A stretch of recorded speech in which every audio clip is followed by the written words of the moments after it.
نحمده ونصلي على رسوله الكريم اما بعد فاعوذ بالله من الشيطان الرجيم بسم الله الرحمن الرحيم رب اشرح لي صدري ويسر لي امري واحلل عقدة من لساني يفقهوا قولي۔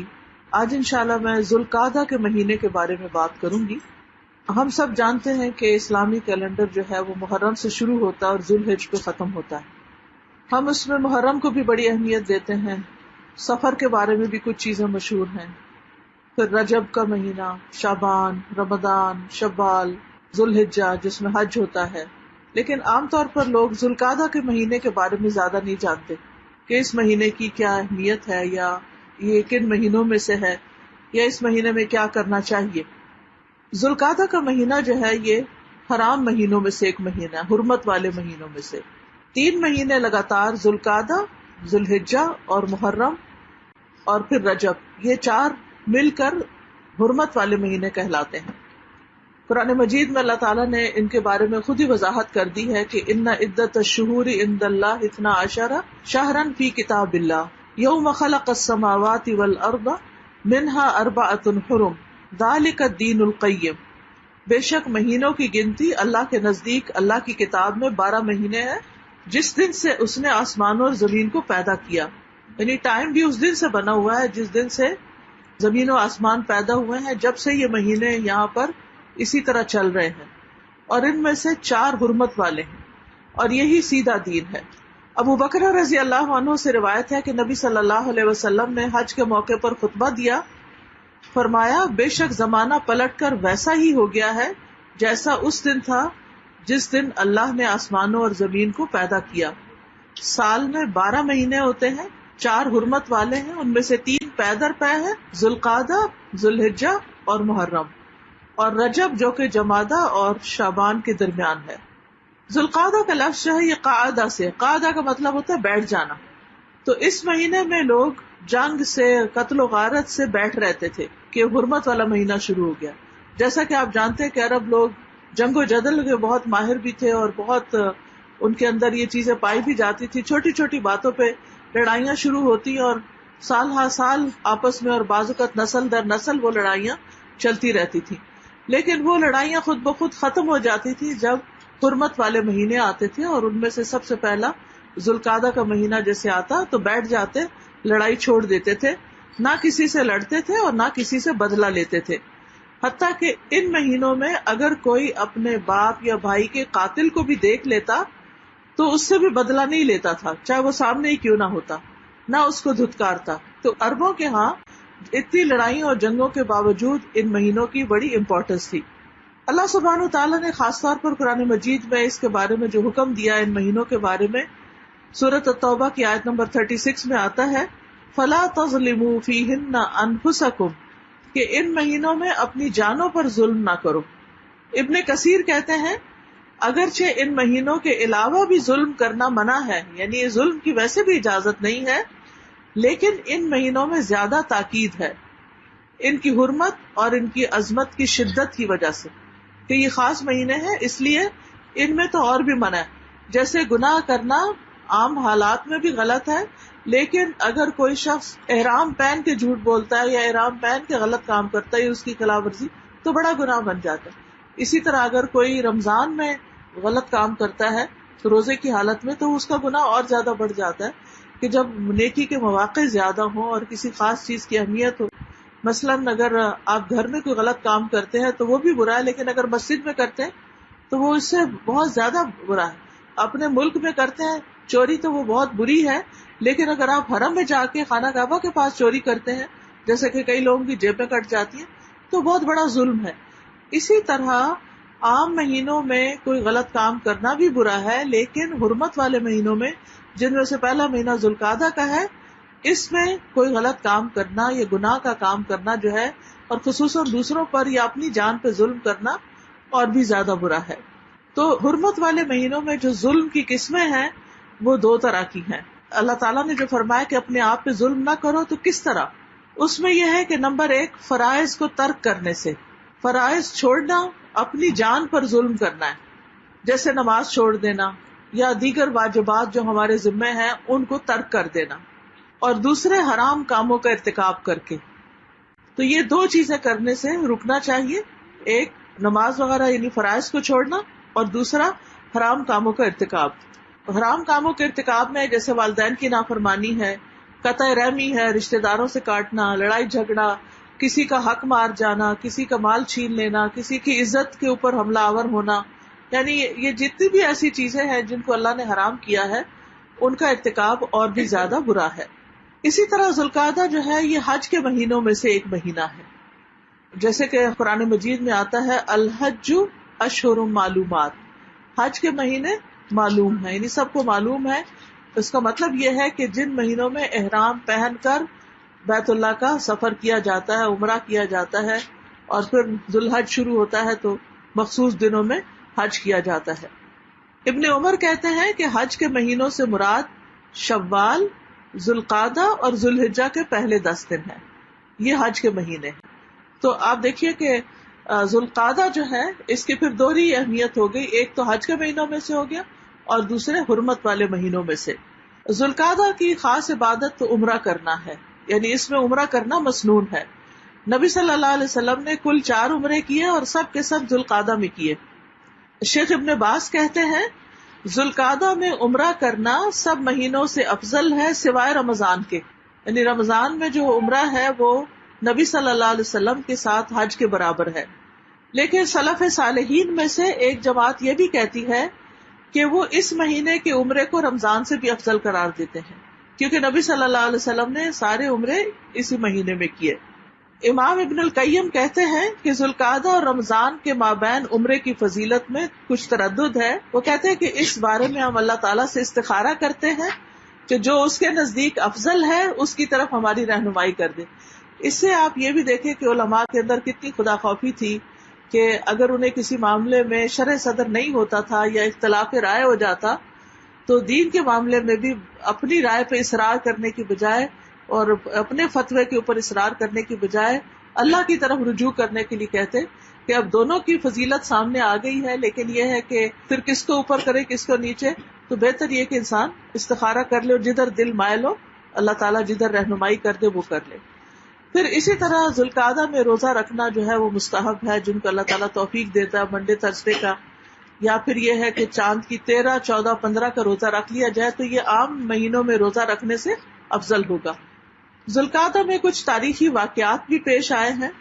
اس مہینے میں اللہ تعالیٰ نے موسیٰ علیہ السلام سے 30 راتوں کا وعدہ کیا، جیسا کہ مجاہد، مسروق اور ابن جریج سے مروی ہے.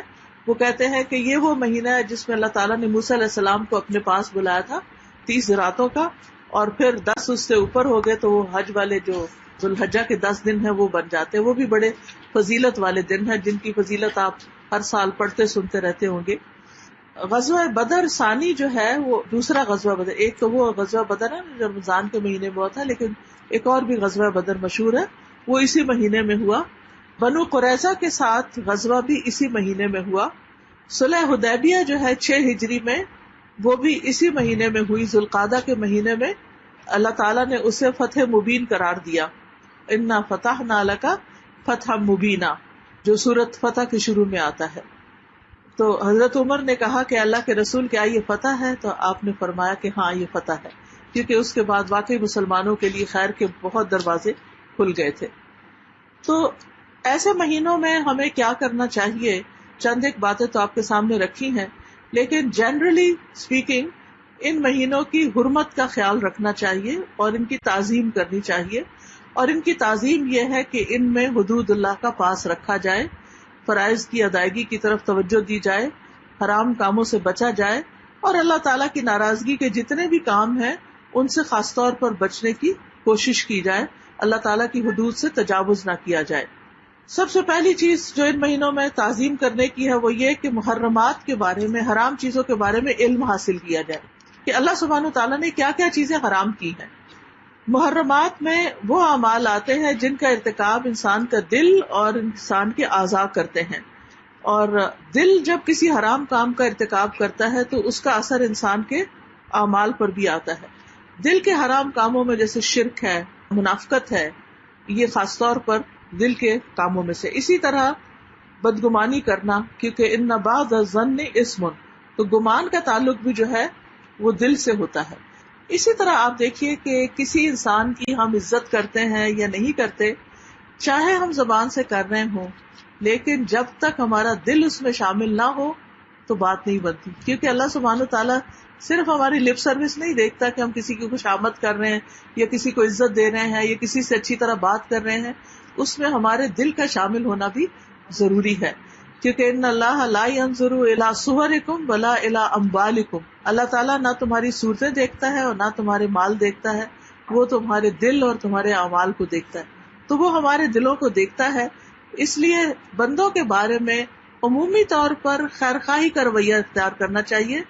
ان سے غلطیاں ہو جائیں تو معاف کر دینا چاہیے، درگزر کرنا چاہیے. ان کی کمزوریوں سے صرف نظر کرنا چاہیے، درگزر کا معاملہ کرنا چاہیے، اور ان کی اچھائیوں اور خوبیوں کے بارے میں سوچنا چاہیے.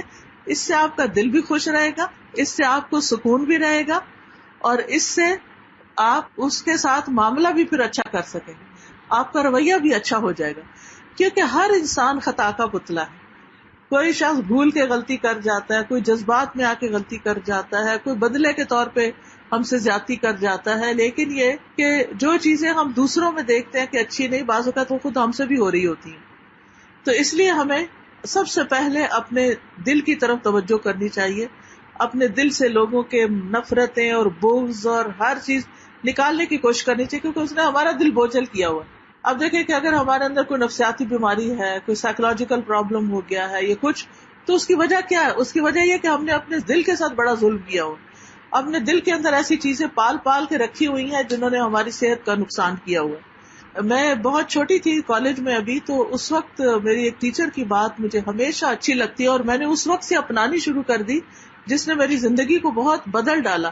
وہ کہتی تھی کہ جب ہم کسی سے نفرت کرتے ہیں، کسی کے بارے میں برا سوچتے ہیں، تو اس کو تو بعض اوقات پتہ بھی نہیں ہوتا، لیکن ہمارا اپنا دل کالا ہو رہا ہوتا ہے، ہم جل پڑ رہے ہوتے ہیں. تو ہم جس کے بارے میں برا سوچ رہے ہیں اس کا تو صحت پہ کوئی اثر نہیں، لیکن ہماری صحت تو خراب ہو گئی نا. تو اس لیے بہتر ہے کہ جب بھی کسی کے بارے میں ایسا خیال آئے تو اس کو جھٹک دیں اور باہر نکالنے کی کوشش کریں. ٹھیک ہے، کوئی شخص کانسٹینٹلی اور بار بار آپ کو تنگ کرتا ہے، تو جیسے سرونٹس کے بارے میں حدیث میں آتا ہے کہ کسی نے پوچھا کہ اپنے غلام کو دن میں کتنی دفعہ معاف کروں، تو فرمایا 70 بار. کیونکہ سب سے زیادہ جو ہمارے قریب ہوتے ہیں وہی ہمیں تنگ کرتے ہیں. تو اگر ان کو 70 بار معاف نہیں کریں گے تو ان سے فائدہ کیسے اٹھائیں گے؟ اور پھر یہ کہ ان کی بازوں کا سمجھ ہی اتنی ہوتی ہے کہ ان سے اس سے زیادہ ایکسپیکٹ ہی نہیں کر سکتے. اسی طرح بعض لوگوں کی سمجھ ہی اتنی ہوتی ہے کہ آپ زندگی میں ان کو جتنا بھی سمجھا لیں، انہوں نے مڑ کے آپ کے ساتھ پلٹ کے وہی کچھ کرنا ہے جو انہوں نے کرنا ہے. تو یہ سمجھ لیں کہ یہ شخص ہے ہی ایسا. جیسے زمین ہوتی ہے نا، اللہ نے زمین کی مختلف مٹی سے مختلف لوگوں کو پیدا کیا. جو زمین ہوتی ہے کچھ نرم ہوتی ہے، سہل ہوتی ہے، کچھ پتھریلی ہوتی ہے، کچھ اونچی نیچی ہوتی ہے، کسی پہ چلنا آسان ہوتا ہے، کسی پہ چلنا مشکل ہوتا ہے. تو اب ہوتا کیا ہے کہ جہاں سلپری زمین آتی ہے آپ خود کانشیس ہو جاتے ہیں، ہوتا ہے کہ نہیں، کہ میں نہ کہیں گر جاؤں، مجھے نہ چوٹ لگ جائے. اور اسی طرح جب اونچ نیچ والی زمین ہوتی ہے تو اس میں بھی آپ کانشیس ہو جاتے ہیں کہ دھیان سے پاؤں رکھنا ہے، کہیں ٹھوکر نہ کھا جاؤں. اور جب سیدھی سیدھی ہوتی ہے تو آپ ریلیکس ہو جاتے ہیں. تو اسی طرح کچھ لوگوں کے ساتھ ہم ریلیکس ہوتے ہیں، کچھ لوگوں کے ساتھ ہماری اونچ نیچ چل رہی ہوتی ہے، کچھ سلپری ہوتے ہیں کہ ذرا سی بھی آپ کے منہ سے کوئی بات نکلی تو پھر آپ دیکھیں آپ کے ساتھ کیا ہوتا ہے. تو انسان اسی طرح پھر محتاط رہ کے بات کرتا ہے کہ میں نے یہاں یہ نہیں کرنا ہے، کیونکہ میں نے یہ بات کی تو یہاں فساد ہو جائے گا، اور یہ فساد میں نہیں دیکھنا چاہتا. تو یہ اللہ تعالیٰ بندے کو سمجھ دیتا ہے جو شخص بچنا چاہتا ہے. تو اس لیے ہمیں اپنے دل پر نظر رکھنا ہے، کیونکہ قیامت کے دن کوئی چیز کام نہیں آئے گی. یوم لا ينفع مال ولا بنون الا من اتى اللہ بقلب سلیم. جس دن مال اور بیٹے کام نہیں آئیں گے مگر جو اللہ کے پاس سلامت دل لے کر آئے، سلامتی والا دل. تو یہ قلب سلیم جو ہے یہ انسان کے لیے بہت فائدے کی چیز ہے. ہم نے اپنے دل کو قلب سلیم ہی بنانا ہے. اور اگر گناہ ہو جائے، دل پہ سیاہ دھبا لگ جائے، تو پھر کیا کرنا ہے؟ توبہ کر کے استغفار کر کے اپنے دل کو صاف کر لینا ہے، چمکا لینا ہے. رسول اللہ صلی اللہ علیہ وسلم نے فرمایا گناہ دلوں پہ غلبہ پانے والا ہے. یعنی جب ہم کوئی گناہ کرتے ہیں، جیسے نماز چھوڑ دی یا کسی کے ساتھ بدتمیزی کر لی یا کوئی اور اس طرح، تو اس کا اثر ہمارے دل میں پڑتا ہے جا کے، اور پھر وہ بوجھل ہوتا ہے، اور پھر وہ بار بار ریپیٹڈلی غلطی کرتا ہے اور غلطیوں پر ابھارتا ہے. بعض سلف صالحین کا اللہ تعالیٰ کے اس فرمان کلا بل رانا علی قلوبہم ما کانوا یکسبون کے بارے میں قول ہے کہ اس سے مراد گناہ کے بعد گناہ کرنا ہے۔ حسن بصری کہتے ہیں گناہ پہ گناہ کرنا حتیٰ کہ وہ دل کو اندھا کر دیں، یعنی جب انسان غلطی پر غلطی کرتا ہے تو دل اندھے ہو جاتے ہیں اور پھر انسان کے اندر سے بصیرت چلی جاتی ہے، وہ اپنا بھی نفع نقصان نہیں پہچان سکتا۔ کئی دفعہ ایسے ہوتا ہے نا کہ ہم ایسے کام کر رہے ہوتے ہیں جس میں ہمیں پتہ بھی ہوتا ہے یہ غلط ہے اور اس کا نقصان ہوگا، لیکن انسان ایسا اندھا ہوتا ہے کہ کرتا ہی چلا جاتا ہے۔ تو اس لیے گناہ جب بھی ہو جائے توبہ کر لینی چاہیے تاکہ دل چمکتا رہے اور اچھے اچھے کام کرتے رہے۔ تیسرا قدم جو ہے وہ ہے محرمات سے خائف ہونا اور ان راستوں سے بچنا جو اس طرف لے جاتے ہوں۔ یعنی پہلا تو یہ تھا کہ یعنی محرمات کے بارے میں علم حاصل کرنا، دوسرا تھا محرمات کے نتائج کا علم حاصل کرنا کہ حرام کاموں میں پڑنے کا نتیجہ کیا ہوگا، تیسرا ہے محرمات سے خائف ہونا اور اس کی طرف جانے والے راستوں سے بچنا۔ نبی صلی اللہ علیہ وسلم نے فرمایا حلال بھی کھلا ہوا ہے، حرام بھی ظاہر ہے، لیکن ان دونوں کے درمیان کچھ چیزیں مشتبہ ہیں، شبہ میں ڈالنے والی ہیں۔ پس جو شخص ان چیزوں کو چھوڑے جن کے گناہ ہونے یا نہ ہونے میں شبہ ہے تو وہ ان چیزوں کو تو ضرور ہی چھوڑ دے گا جن کا گناہ ہونا ظاہر ہے، یعنی شک والی چیز جو چھوڑے گا وہ ظاہر گناہ کو بھی چھوڑ دے گا۔ لوگوں یاد رکھو گناہ اللہ کی چراگاہ ہے، جو جانور بھی چراگاہ کے ارد گرد چرے گا اس چراگاہ کے اندر چلا جائے گا، یعنی جو گناہوں کے آس پاس رہے گا کہ نہیں میری نیت خراب نہیں، میں یہ کرنے والی تھوڑی ہوں، میں تو بس دیکھ رہی ہوں، تو وہ کسی وقت اس میں بھی جا پڑے گا۔ اس لیے محرمات کے قریب بھی نہیں جانا، حرام کاموں کے ارتکاب سے ڈرنا چاہیے۔ ابو ہریرہ کہتے ہیں کہ نبی صلی اللہ علیہ وسلم نے فرمایا بے شک اللہ غیرت کرتا ہے اور اللہ کی غیرت یہ ہے کہ مومن کوئی ایسا کام کرے جسے اللہ نے حرام قرار دیا ہو۔ رسول اللہ صلی اللہ علیہ وسلم نے حضرت ابو ہریرہ سے فرمایا تم اللہ کی حرام کردہ چیزوں سے بچو تو لوگوں میں سب سے زیادہ عبادت گزار بن جاؤ گے۔ یہ نہیں کہا کہ تم تہجد پڑھو یا روزے رکھو تو سب سے زیادہ عبادت گزار بنو گے، بلکہ حرام کام چھوڑو گے، حرام کمائی سے بچو گے، حرام باتوں سے بچو گے، حرام گناہوں سے بچو گے تو تم عبادت گزار بنو گے۔ کیونکہ بعض اوقات انسان غذا اچھی کھاتا ہے لیکن اس کے ساتھ ساتھ پرہیز نہیں کرتا تو اس کی بیماری درست نہیں ہوتی، اس کی بیماری اور بڑھ جاتی ہے۔ تو اسی طرح ایک طرف اگر ہم نمازیں پڑھ رہے ہوں اور دوسری طرف ہم رشوت لے رہے ہوں یا اور اس طرح کے غلط کام کر رہے ہوں تو ان نمازوں کا بھی فائدہ پھر کم ہی ہوتا ہے۔ محرم سے یا حرام چیزوں سے بچنے والوں کی اللہ تعالیٰ نے تعریف کی ہے۔ سورۃ الشورى 37 میں اللہ تعالیٰ فرماتے ہیں والذین یجتنبون کبائر الاسم والفواحش واذا ما غضبوا هم یغفرون، اور وہ لوگ جو بڑے بڑے گناہوں اور بے حیائی کے کاموں سے بچتے ہیں اور جب غصے میں ہوتے ہیں تو معاف کر دیتے ہیں۔ بعض اوقات ایسا ہوتا ہے کچھ باتیں ہوتی ہیں ہم سوچتے بھی ہیں تو ہمیں غصہ آ جاتا تو اس کو کہنا میں نے معاف کیا، میں نے جانے دیا، میں نے چھوڑ دیا۔ اور اسی طرح یہ کہ بے حیائی کے کام بھی جیسے گالی گلوچ ہے یا فحش ڈریس پہننا یا اسی طرح کے مردوں اور عورتوں کے ایسے تعلقات جو فحاشی میں آتے ہیں۔ قرآن مجید میں اللہ تعالیٰ فرماتے ہیں ان تجتنبوا کبائر ما تنہون عنہ نکفر عنکم سیئاتکم وندخلکم مدخلا کریما، اگر تم ان بڑے گناہوں سے بچو گے جن سے تمہیں منع کیا جاتا ہے تو ہم تمہاری چھوٹی چھوٹی برائیاں تم سے دور کر دیں گے، وہ ویسے ہی معاف کر دیں گے۔ یعنی چھوٹے گناہ معاف ہو جائیں گے اگر بڑوں سے بچو گے، لیکن اگر بڑوں میں پکڑے گے تو چھوٹوں کا بھی ساتھ حساب ہو جائے گا۔ اسی طرح حرام کاموں سے بچنے والوں کے لیے خوشخبری بھی ہے۔ رسول اللہ صلی اللہ علیہ وسلم نے فرمایا جو شخص اس حال میں آئے کہ اللہ کی عبادت کرتا ہو، اس کے ساتھ کسی کو شریک نہ ٹھہراتا ہو، نماز قائم کرتا ہو، زکوٰۃ ادا کرتا ہو، رمضان کے روزے رکھتا ہو اور کبیرہ گناہوں سے بچتا ہو، یعنی صرف عبادات کافی نہیں بلکہ کبیرہ گناہوں سے بچنا ضروری ہے، تو اس کے لیے جنت ہے یا یہ کہ وہ جنت میں داخل ہو جائے گا۔ لوگوں نے پوچھا کبیرہ گناہوں سے کیا مراد ہے؟ آپ نے فرمایا اللہ کے ساتھ کسی کو شریک ٹھہرانا، کسی مسلمان کو قتل کرنا، میدان جنگ سے راہ فرار حاصل کرنا۔ اسی طرح جیسے دوسری حدیثوں سے پتہ چلتا ہے اولاد کا قتل، زنا، شراب پینا، یہ تمام چیزیں جو ہیں یہ کبیرہ گناہوں میں شمار ہوتی ہیں۔ اسی طرح جادو کرنا، میں سوچتی ہوں کہ اتنا جادو جو عام ہو گیا تو کئی کرنے والے بھی تو ہیں نا یا کروانے والے، تو اگر لوگوں کو اس کی حرمت کا پتہ ہو کہ یہ کفر کے برابر ہے تو کوئی سوچے بھی نہ کہ میں کسی پہ جادو کرواؤں۔ چھوٹی سی کسی کے ساتھ انبن ہوتی ہے، کوئی رشتوں کے معاملے ہوتے ہیں، کوئی مخالفتیں ہوتی ہیں، فوراً لوگ جادو کا سوچ کے تو دوسرے کو ستانے کے اوپر آ جاتے ہیں. مجھے پتہ نہیں کیا نفسیات ہے کہ ذرا سا اختلاف برداشت نہیں ہوتا اور فوراً اس کو مزہ چکھانے کے لیے اس کے ساتھ پیٹ پیچھے اس کے غلط کام کیے جاتے ہیں. اور ایسا شخص جو ہے وہ دراصل کسی کو تو کیا نقصان پہنچائے گا، خود اپنے آپ کو مصیبت میں ڈال رہا ہوتا ہے. اسی طرح چھپ چھپ کے غلط کام کرنا، ہسبینڈ وائف سے، وائف ہسبینڈ سے چھپ کے دھوکہ دے رہے ہیں، ایک دوسرے کو چیٹ کر رہے ہیں یا اور اسی طرح کے غلط کام کر رہے ہیں. نبی صلی اللہ علیہ وسلم نے فرمایا، میں اپنی امت کے ان لوگوں کو جانتا ہوں جو قیامت کے دن سفید تہامہ پہاڑوں کے برابر نیکیاں لے کر آئیں گے، لیکن اللہ ان کی نیکیوں کو فضا میں پھیلے ہوئے غبار کی طرح باریک ذروں کی طرح کر دے گا، بکھیر دے گا جیسے آندھی ہوتی ہے. بے شک وہ تمہارے ہی بھائی ہوں گے، تمہاری نسل کے ہوں گے، تمہارے رشتے دار ہوں گے، رات کو تمہاری طرح قیام بھی کریں گے، تہجد پڑھنے والے ہوں گے، لیکن تنہائیوں میں اللہ کے حرام کردہ کاموں کا ارتکاب کریں گے جن سے ان کو روکا گیا. اب آپ دیکھیں کہ لوگ چھپ چھپ کے کس طرح فوش فلمیں بازو کا دیکھ رہے ہوتے ہیں، پورنوگرافی کتنی عام ہو گئی ہے. اب کسی کے بھی سطر کے اوپر نظر ڈالنا، چاہے سامنے ہو چاہے چھپ کے ہو، کتنا بڑا گناہ. کئی دفعہ ایسا ہوا ہے کہ بعض ایسے لوگ آتے ہیں ہمارے پاس بھی جو کہتے ہیں کہ نمازیں بھی ہیں، داڑھی بھی رکھی ہوئی ہے، سارے بڑے بڑے نیک کام ہو رہے ہیں، لیکن خود ایڈمٹ کرتے ہیں کہ یہ ایڈکشن ہمیں لگ گئی ہے، ہمیں سمجھ نہیں آتا کہ ہم اس سے نکلے کیسے. یعنی سارے اچھے اچھے کام کرتے ہوئے صدقہ خیرات کر رہے ہیں، نمازیں، دین کی خدمت کر رہے ہیں، سب کچھ کر رہے ہیں، لیکن ساتھ ہی حرام کام شروع کیے ہوئے.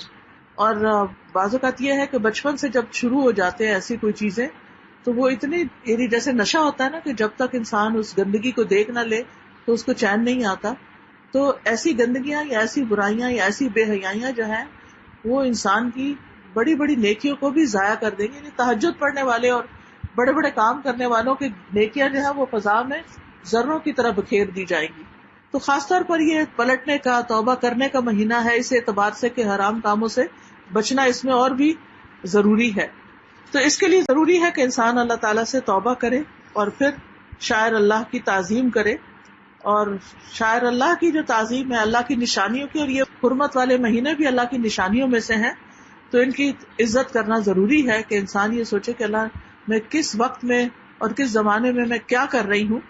تو اس میں یہ ہے کہ انسان کو شاعر اللہ کی تعظیم کے لیے کچھ اقدامات کرنا ضروری ہے. سب سے پہلے تو یہ ہے کہ ترجیحات کو ترتیب دینی چاہیے، یعنی پرائرٹی سیٹ کرنی چاہیے. ان کاموں کو کرنے کے بارے میں سوچنا چاہیے جن سے اللہ تعالیٰ محبت کرتا ہے، کہ وہ کون کون سے کام ہیں جو اللہ تعالیٰ کو پسند ہیں. اور آپ کو پتہ ہے کہ ہماری عبادات میں سب سے زیادہ جو اللہ تعالیٰ کو پسند چیز ہے وہ نماز ہے. یعنی اگر ہم نماز 5 وقت کی نہیں پڑھتے تو باقی چیزیں جو پیچھے چلی جاتی ہیں. تو اس میں بھی جو فرض نماز ہے اس کو ترجیح دینا چاہیے. اور جب انسان فرض کے بعد نوافل پہ آ جاتا ہے تو پھر تو اس سے اللہ تعالیٰ کی اور زیادہ محبت حاصل ہو جاتی ہے. رسول اللہ صلی اللہ علیہ وسلم نے فرمایا، بے شک اللہ تعالیٰ فرماتا ہے میرا بندہ جن جن عبادتوں کے ذریعے سے میرا قرب حاصل کرتا ہے ان میں سے کوئی عبادت مجھے اتنی پسند نہیں جتنی وہ عبادت پسند ہے جو میں نے اس پہ فرض کی. یعنی بعض اوقات ہم تہجد کو زیادہ امپورٹنس دیتے ہیں اور باقی فرض نمازیں لیٹ کر کر کے پڑھ رہے ہوتی ہیں، قضا کر کے پڑھ رہے ہوتے ہیں، اور تسلی کیا ہوتی ہے کیونکہ ہم تہجد پڑھتے ہیں اس لیے خیر ہے. تو جو فرض ہے وہ تہجد سے بھی افضل ہے. یعنی آپ دن میں جو 5 دفعہ فرض ادا کرتے ہیں وہ تہجد سے بھی زیادہ افضل ہے. تو اللہ تعالیٰ فرماتے ہیں، یہ حدیث قدسی ہے، میرا بندہ نوافل کے ذریعے سے بھی مجھ سے اتنا قریب ہو جاتا ہے کہ میں اس سے محبت کرنے لگتا ہوں، اور جب میں اس سے محبت کرنے لگتا ہوں تو میں اس کا کان بن جاتا ہوں جس سے وہ سنتا ہے.